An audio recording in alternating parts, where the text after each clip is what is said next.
Hi, welcome to Connecting Classrooms TV series brought to you by the British Council. In the previous class, we looked at communication and collaboration. Today, we'll be looking at the topic digital literacy. Please participate actively. Alright, let's get started. Welcome to the British Council Introduction to Core Skills for Teachers. The aim of the course is to discuss and plan ways of integrating core skills teaching and learning into everyday classroom practice. This does not mean changing the curriculum. It means adding an extra dimension to what you teach and how you teach it. The key issues and techniques we'll be looking at in this TV series include: what do we mean by deep learning? What skills and strategies can promote deep learning? How can we make space in the curriculum for core skills to be developed? What teaching approaches work best to help students develop core skills? How do we get others, such as teachers, head teachers, and parents, to support the embedding of these skills in the curriculum?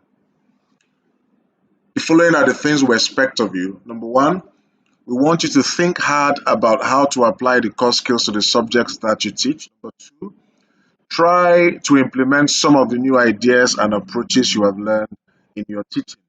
And number three, connect with colleagues to share what you're learning and discuss how you're trying out the new ideas. So welcome everybody to Unit 5. And in Unit 5, we'll be looking at the core skill digital literacy. Digital literacy, digital literacy. What are the learning outcomes for Unit 5? One is understand what digital literacy means. Understand the importance of using technology as a tool to reinforce, extend, and deepen learning. Understand the interdependent nature of the core skills. And finally, modeling digital literacy.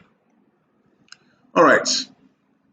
As we start to look at Unit 5, we want to, just look at an analogy using the deep sea diving analogy and how that compares to deep learning.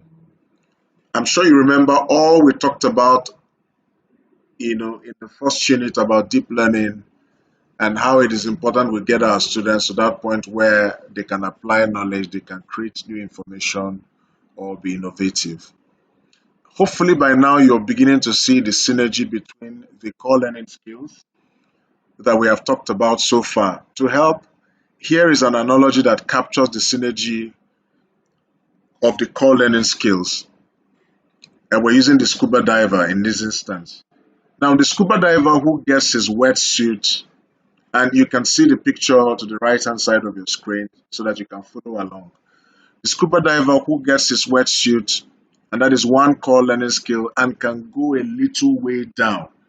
So the scuba diver gets his wetsuit, goes one step down, but again gets his mask, which is the second core learning skill, and can see more around him. So initially when he starts diving in, he may not be able to see a lot. But if he goes one step down, which is the second learning skill, he can see more around him. He begins to see the fishes, swimming, the creatures, all swimming around and all of that. Then he gets his air tank. That air tank enables him to even go deeper into the depths of the sea. So he gets his air tank and he can go even deeper and he can see things he never imagined or knew existed. Coral reefs, beautiful colors. And you find that if you begin to get your students to that point where they go deeper into learning, they will be amazed as to how much that they can learn and how much that they can do with the information that they have.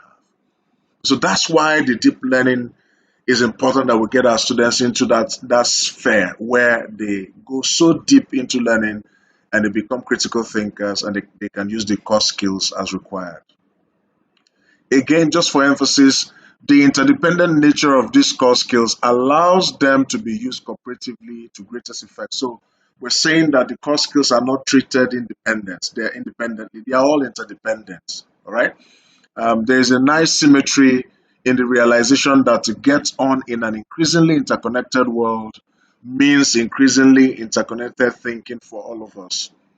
Something which helps us to take that thinking to the next level is the increasingly complex digital landscape that we are all citizens of. It's amazing how over the years we have all been interconnected. Facebook, WhatsApp, and now the most popular web conferencing tools like Zoom, Microsoft Teams, and WebEx, Cisco WebEx, allow us to be so interconnected from different parts of the world. People have meetings online now, and it almost feels like it's real because we're all interconnected. We can see our faces, we can hear the voices of our loved ones. So the digital landscape has increased and is becoming increasingly complex, and of course shows us how interconnected all of us are as global citizens.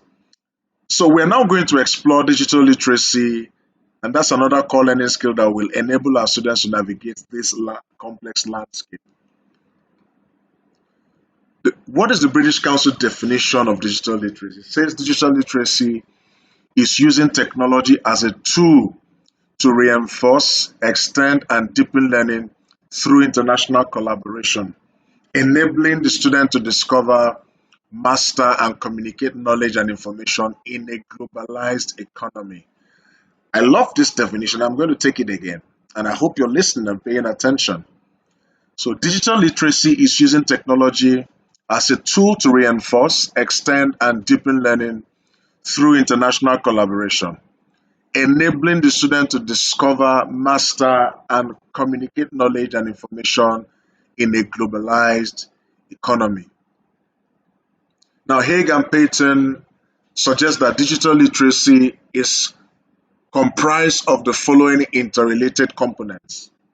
They include functional skills, creativity, critical thinking and evaluation, cultural and social understanding, collaboration, the ability to find and select information, effective communication, and e-safety, electronic safety.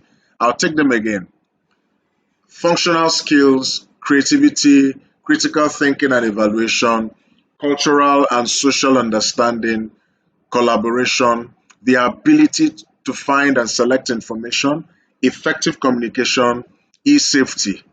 Now, those in bold are the core skills that we have introduced so far. We've introduced creativity, we've introduced critical thinking, we've talked about citizenship, which is cultural and social understanding. We've looked at collaboration, we've looked at communication as well. All right, so all of these elements are the things comprised in digital literacy.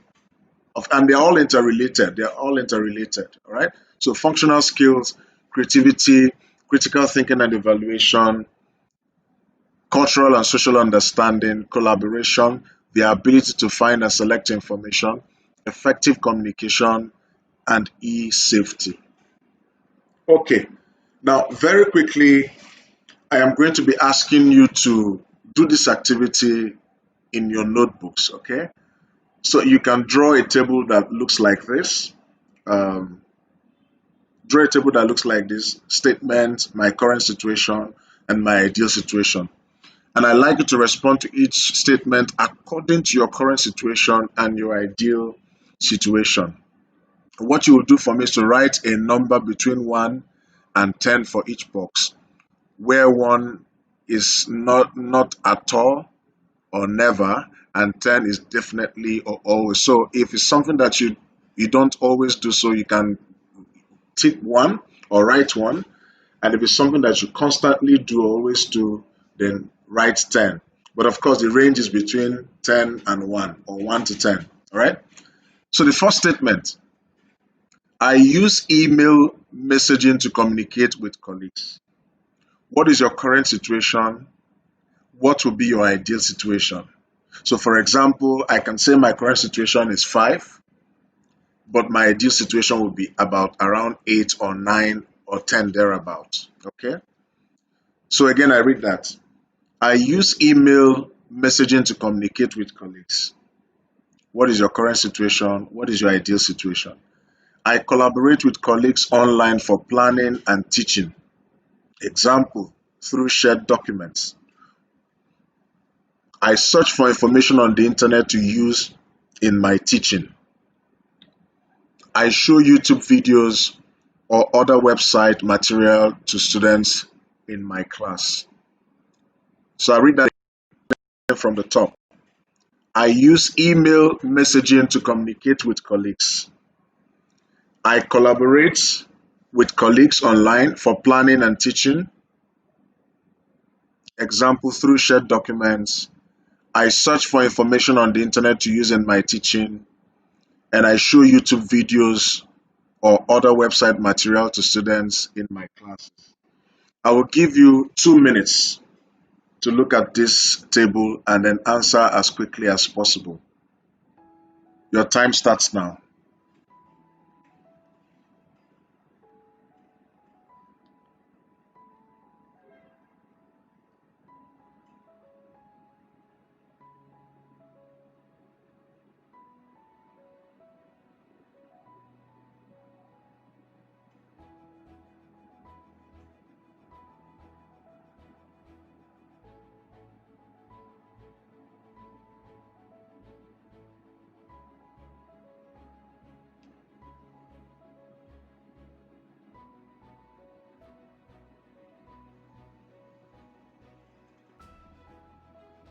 So I'll take the questions again or the statements again, and then before we move to the next set of statements. Number one, I use email messaging to communicate with colleagues.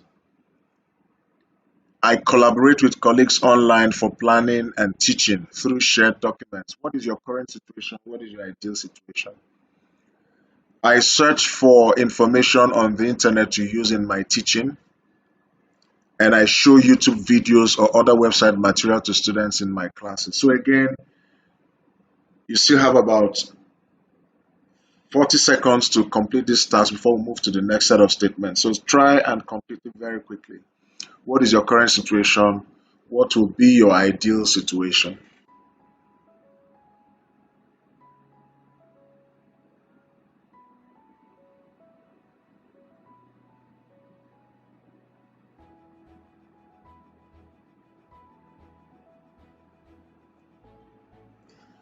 Please remember that this is a digital literacy self-assessment for you. It's a self-assessment for you because the idea is if you're not digitally literate as a teacher, it will be difficult to produce students who are digitally literate. You will struggle in the classroom because you're not equipped to lead a class when it has to do with digital literacy. So it's important that you take part in this self-assessment.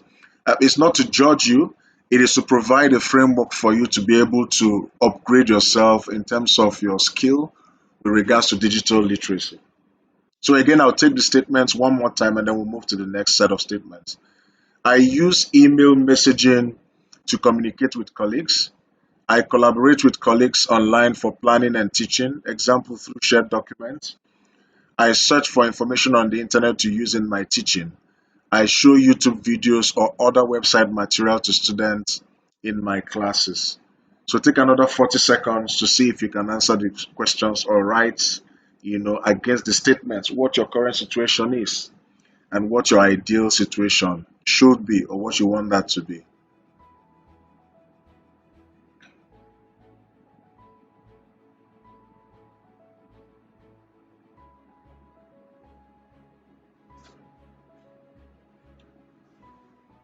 Okay, so moving on.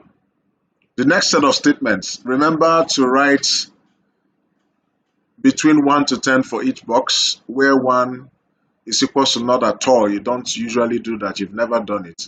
And then 10, which is the highest, you always do. So the range is between 1 to 10. Okay.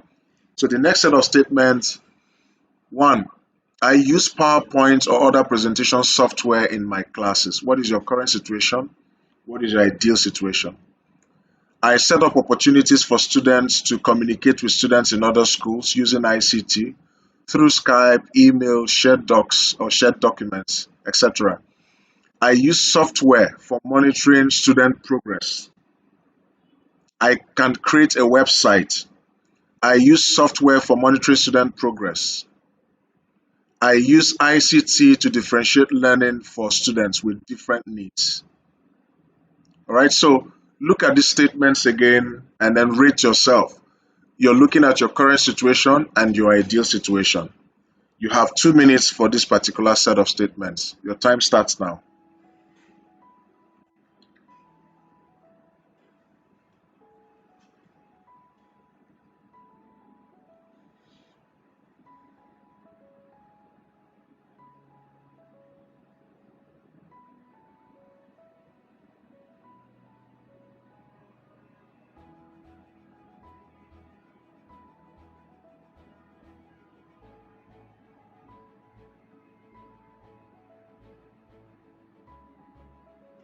I hope you're doing the activity and I hope you're writing down your rankings in your notebook.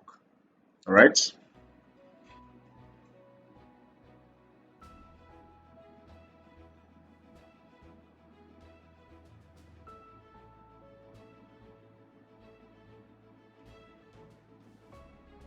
So I'll read the statements again, just for emphasis.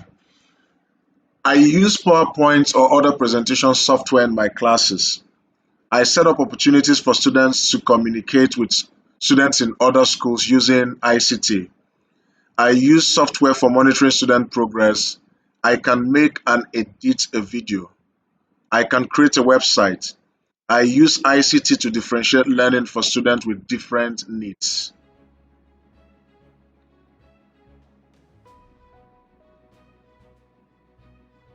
You will notice that the statement is repeated twice. Please ignore and just stick to one. And that statement is I use software for monitoring student progress. It was repeated twice. Just ignore it and stick to one.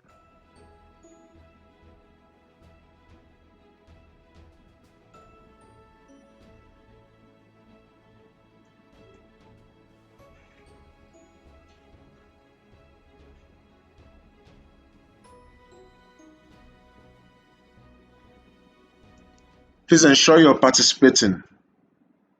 Try and answer as quickly as possible, but be honest with your responses. Remember, this is not to judge or to qualify, what you're doing with digital literacy, but also just to provide a framework for you to see how you're doing and areas where we think you may need improvement as well.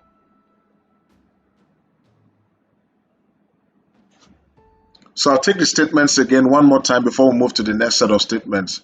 I use PowerPoint or other presentation software in my classes. I set up opportunities for students to communicate with students in other schools using ICT. I use software for monitoring student progress. I can make and edit a video. I can create a website. I use ICT to differentiate learning for students with different needs. What is your current situation? What is your ideal situation?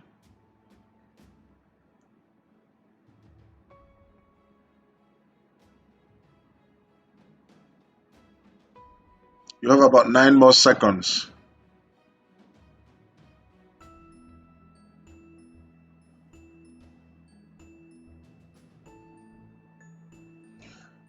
All right, the next set of statements are as follows.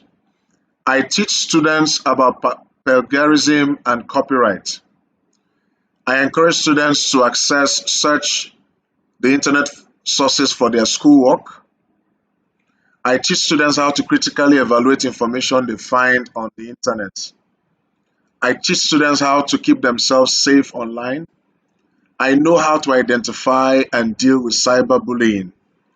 I talk with students about how to deal with cyberbullying and the impact of social media.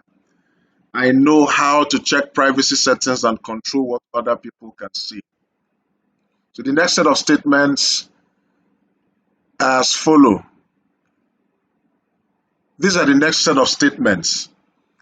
I teach students about plagiarism and copyright. I encourage students to access and search internet sources for their schoolwork. I teach students how to critically evaluate information they find on the internet. I teach students how to keep themselves safe online. I know how to identify and deal with cyberbullying. I talk with students about how to deal with cyberbullying and the impact of social media. I know how to check privacy settings and control what other people can see. So again, you have 2 minutes to look at these statements and then write against this statement or rank them as the case may be. What is your current situation? What is your ideal situation? Remember, the rankings are between 1 to 10.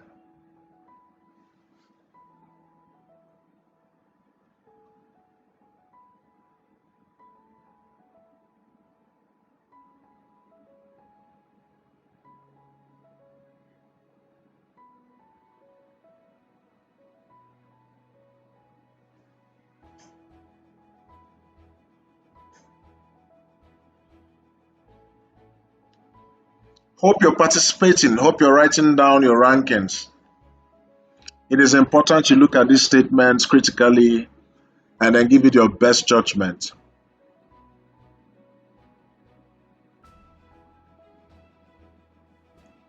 So I read the statements again. I teach students about plagiarism and copyright. I encourage students to access and search internet sources for their schoolwork. I teach students how to critically evaluate information they find on the internet. I teach students how to keep themselves safe online. I know how to identify and deal with cyberbullying. I talk with students about how to deal with cyberbullying and the impact of social media. I know how to check privacy settings and control what other people can see. Please take another 50 seconds to write down your best answers.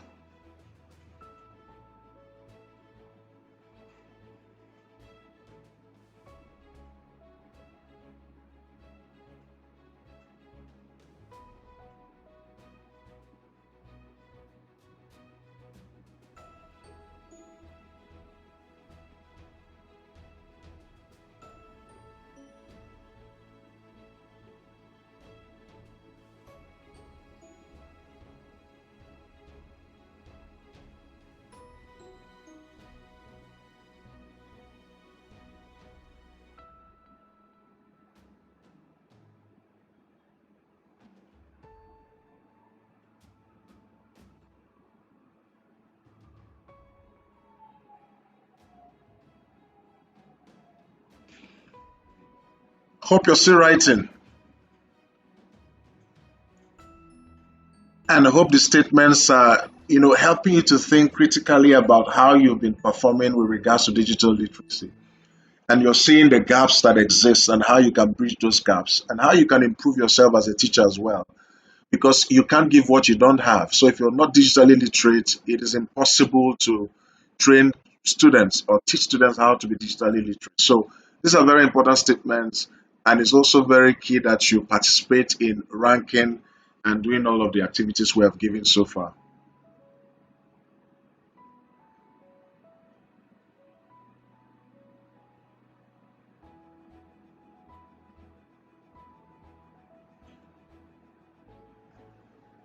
Let me read the statements again on this slide. So I teach students about plagiarism and copyright. I encourage students to access and search internet sources for their schoolwork. I teach students how to critically evaluate information they find on the internet. I teach students how to keep themselves safe online. I know how to identify and deal with cyberbullying. I talk with students about how to deal with cyberbullying and the impact of social media.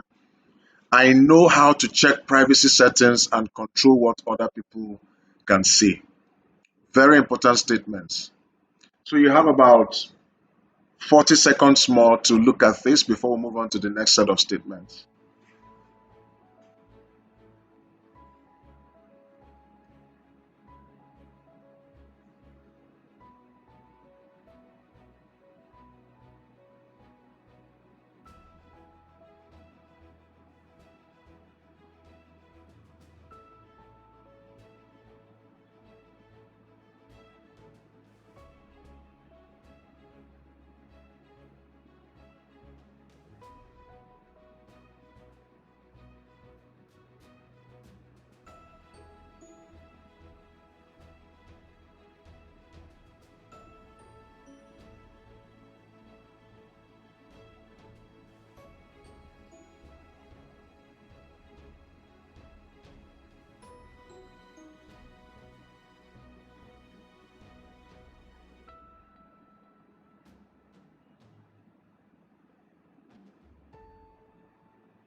All right, let's move on to the next slide.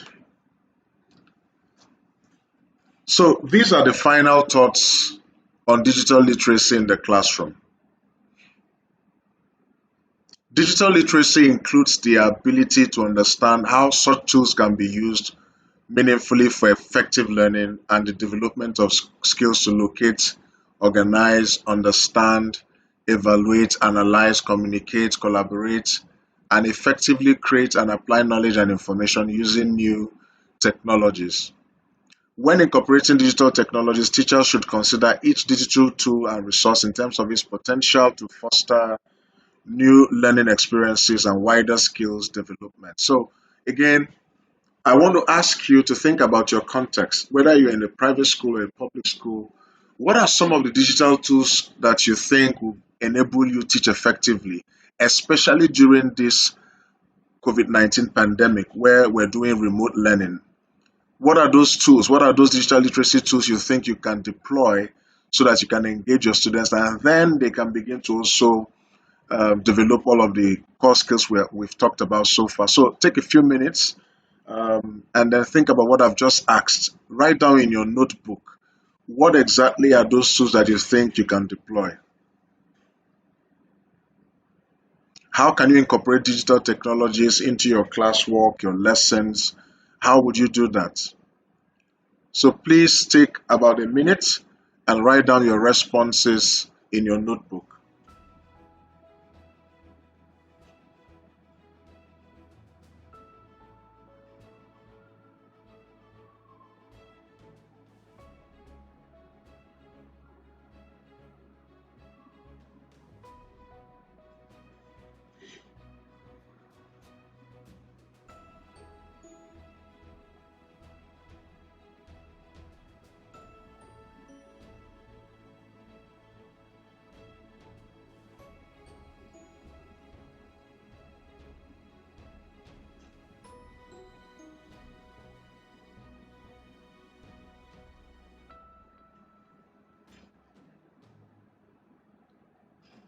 So what do you think?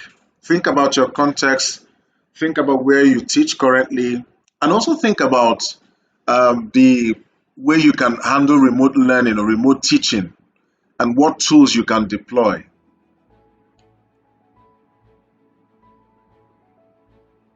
And how will those tools foster new learning experiences and wider skills for your students as well? So just think about the question for a moment and then see if you can come up with answers. Again, remember it is in your own context.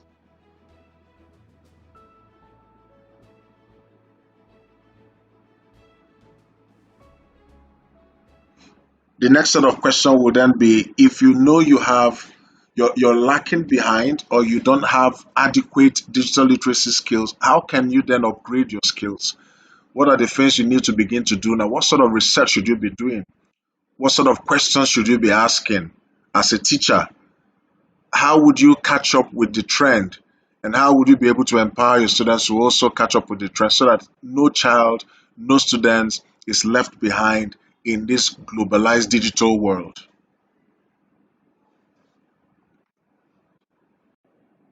So we're going to end with an activity, and it's an assignment that I'd like you to do in your spare time. How will you introduce digital literacy in your class or lessons? And what tools will enable your students acquire digital literacy skills? Again, remember, it's about your context, where you teach, where you practice, whether you're a private school teacher or a public school teacher. And again, looking at the current situation we're in now, the new normal, and what the COVID-19 pandemic has brought. And that is also in regards with teaching remotely. So what are the things you're thinking about? How will you introduce digital literacy in your class or lessons? What tools will enable your students acquire digital literacy skills? I hope that has been useful. Thank you. Hope you found today's class useful. Thanks for watching and see you in the next class. Bye.